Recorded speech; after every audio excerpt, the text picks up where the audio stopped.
Hello friends, नमस्कार। एक बार फिर आपका स्वागत है हमारे YouTube channel GS exam solution में। दोस्तों, मैं आपका बहुत बहुत स्वागत करता हूं इस चैनल पे।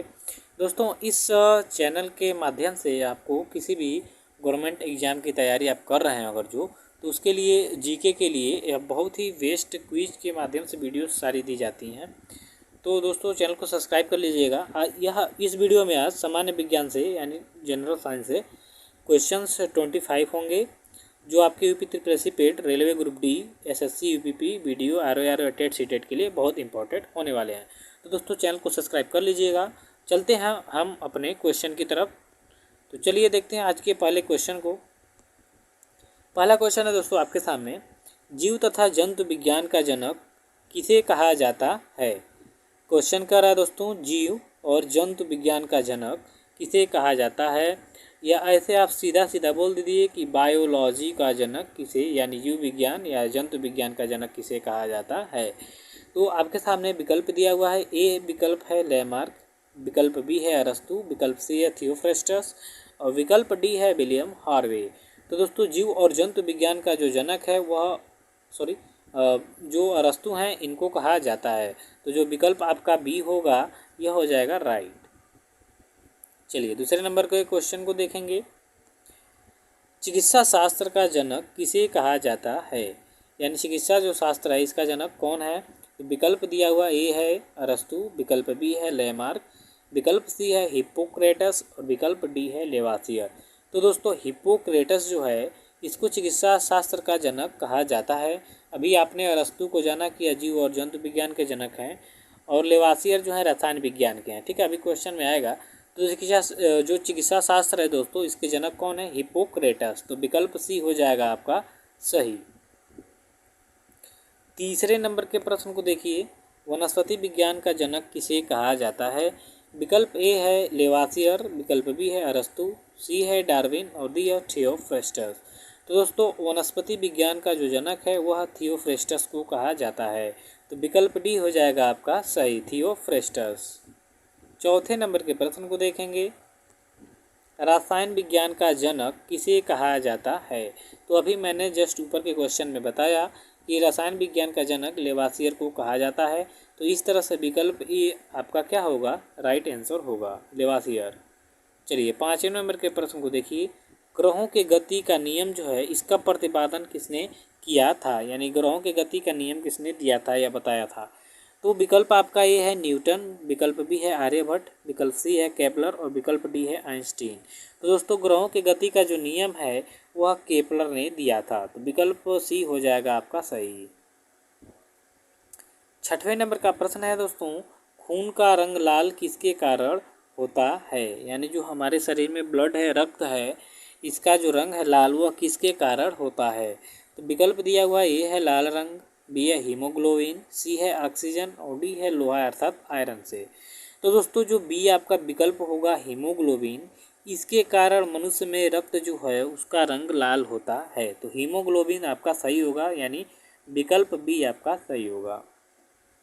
7 नंबर के प्रश्न को देखिए, हीमोग्लोबिन में पाए जाने वाला तत्व कौन है, अर्थात हीमोग्लोबिन जो जिसके कारण मानव का रंग लाल होता है उसमें कौन सा तत्व पाया जाता है। विकल्प ए है निकेल, बी है कैल्शियम, सी है प्रोटीन और डी है लोहा अर्थात आयरन। तो दोस्तों, जो हीमोग्लोबिन है इसमें लोहा अर्थात आयरन पाया जाता है। तो विकल्प डी आपका होगा सही, हीमोग्लोबिन में आयरन नामक तत्व पाया जाता है। 8 नंबर के प्रश्न को देखिए, रक्त का थक्का बनाने में क्या सहायक होता है, अर्थात जब हाथ कटता है रक्त बहता है दोस्तों मानव शरीर में, तो कुछ देर के बाद जो है रक्त का थक्का बन जाता है, वहाँ से कि कुछ देर बाद ब्लड नहीं आता है, वहाँ पे रक्त का में थक्का बन जाता है, इस तरह से ब्लड नहीं आता है। तो किसके कारण, क्या चीज़ है जिसके कारण रक्त का थक्का बनता है। ए है प्लाज्मा, बी प्लेटलेट्स, सी है प्रोटीन और डी है ऑक्सीजन। तो दोस्तों, जो प्लेटलेट्स है इसके कारण जो रक्त का थक्का है वह बनता है। तो विकल्प बी होगा आपका सही। प्रश्न 9 है, रक्त का अध्ययन क्या कहलाता है। विकल्प ए है हेमाटोलॉजी, बी है माइकोलॉजी, सी है फाइकोलॉजी और डी है वायरोलॉजी। तो दोस्तों, रक्त का जो अध्ययन है हेमाटोलॉजी के नाम से जाना जाता है, तो विकल्प ए होगा आपका सही। ठीक है, हेमाटोलॉजी रक्त के अध्ययन को कहते हैं। 10 नंबर के प्रश्न को देखिए, प्लेटलेट्स की मृत्यु कहाँ पे होती है? यानी जो प्लेटलेट्स अभी हमने पढ़ा है कि रक्त का थक्का बनाने में सहायक होता है, इसकी मृत्यु कहाँ पे होती है शरीर में? ए है प्लाज्मा, बी है हृदय, सी प्लीहा और डी है यकृत। तो दोस्तों रुधिर जो प्लेटलेट्स होती है इसकी मृत्यु प्लीहा में होती है, तो विकल्प सी होगा आपका राइट आंसर। प्लीहा में प्लेटलेट्स की मृत्यु होती है। 11वें नंबर का प्रश्न है, रक्त का थक्का जमाने में कौन सा विटामिन सहायक होता है? अभी हमने जाना कि रक्त का थक्का जो है वो प्लेटलेट्स के कारण जमता है, लेकिन यहाँ पे क्वेश्चन है कि रक्त का थक्का जमाने में कौन सा विटामिन प्रमुख सहायक होती है? तो विटामिन दिया हुआ ए है, विटामिन बी है, विटामिन डी है और विटामिन के है। तो दोस्तों विटामिन जो के होता है यह रक्त का थक्का जमाने में सहायक विटामिन होता है, तो इस तरह से के आपका क्या होगा? सही होगा, तो डी आपका ऑप्शन सही हो जाएगा। चलिए 12 नंबर के प्रश्न को देखिए, रक्त का कितना प्रतिशत भाग प्लाज्मा होता है? यानी रक्त जो होता है मानव शरीर में उसका कितना प्रतिशत भाग प्लाज्मा के रूप में होता है? विकल्प ए है 90%, बी है 80%, सी है 70% और डी है 7%। तो दोस्तों जो डी विकल्प होगा 60%, वही क्या हो जाएगा? सही हो जाएगा कि रक्त में 60% जो होता है वह प्लाज्मा होता है। चलिए 13 नंबर के प्रश्न को देखिए, रक्त में पाए जाने वाला तत्व कौन सा है? विकल्प ए है कैल्शियम, बी है आयरन, सी है प्रोटीन और डी है वसा। तो रक्त में पाए जाने वाला तत्व है आयरन। ठीक है, आयरन, तो बी हो जाएगा सही। 14वें नंबर के प्रश्न को देखिए, ब्लड बैंक कहलाता है हृदय, ए बी है कृत, सी प्लीहा और डी है वृक्क। तो दोस्तों जो प्लीहा होता है इसको ब्लड बैंक कहा जाता है, तो इस तरह से विकल्प सी हो जाएगा आपका सही। 15 नंबर के प्रश्न को देखिए, आरबीसी का कब्रगाह या शमशान कहलाता है? ए है प्लीहा, बी फेफड़ा, सी धमनी और डी है वृक्क।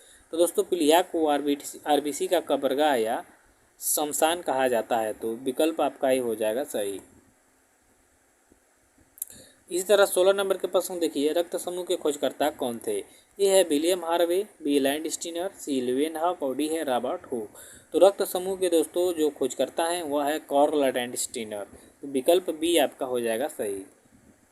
17 नंबर के प्रश्न को देखिए, सर्वदाता रक्त समूह किसे कहा जाता है? ए है ए ब्लड ग्रुप को, बी ब्लड ग्रुप को, ए बी ब्लड ग्रुप को या ओ ब्लड ग्रुप को।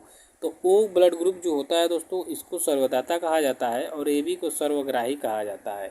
सर्वदाता अर्थात सबको ब्लड दे सकता है, लेकिन वो पॉजिटिव वाले से ही ब्लड देगा और किसी से नहीं लेगा। और सर्वग्राही उसे कहा जाता है जो सभी से ब्लड ले सकता है लेकिन किसी को ब्लड नहीं दे सकता है, विदाउट बस ए बी ग्रुप वाले को यह देगा। ठीक है, तो डी आपका सही होगा। इस तरह से 18 नंबर के प्रश्न देखिए, सर्वग्राही रक्त समूह किसे कहा जाता है? तो ऊपर के क्वेश्चन में मैंने बताया कि सर्वग्राही जो रक्त समूह है ए बी को कहा जाता है।